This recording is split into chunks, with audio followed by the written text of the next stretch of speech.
this is Job's response. As the friends get darker in their response, Job also has sort of a transition in his speech because he's going to stop for at least a little while. Job won't be defending himself as much as he's going to be lamenting what kind of terrible friends they are. So Job 16, starting in verse 1, then Job answered and said, I have heard many such things. Miserable comforters are you all. Shall windy words have an end? So, hey, Eliphaz said Job had windy words earlier in 15:2. Now Job saying that about him in 16:3. Well, your windy words have an end. Or what provokes you that you answer? I also could speak as you do if you were in my place. I could join words together against you and shake my head at you, and I could strengthen you with my mouth, and the solace of my lips would assuage your pain. So Job is disappointed. Is he right in verses 1-5 about the friends? Yeah. Yeah, he is. Spot on. Yeah, he's spot on. I mean, we probably have been disappointed by friends before, and we might have disappointed others. And Job here is very disappointed.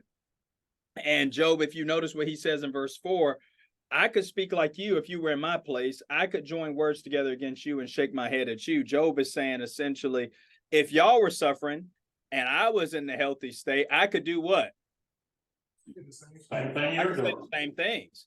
But notice Job says in verse 5, I would do this though. I could speak like y'all, but in verse 5, I could also strengthen you with my mouth, and the solace of my lips would assuage your pain. So I could speak like you guys and tear people down, but I also would have the option of building up. And Job's friends have chosen wrong. And Michael, you mentioned Galatians 6:1 earlier. That's a great passage that talks about how we ought to respond to other people that are struggling. And Galatians 6, you know, that's about sin. Job's not in sin here, but the principle still is true. If they thought Job was in sin, restore such a one in the spirit of meekness. They haven't done that, right? And then you've got Matthew 7 and verse 12. All things that you wish that men would do to you, you're supposed to what? Do you to them? For this is the law and the prophets.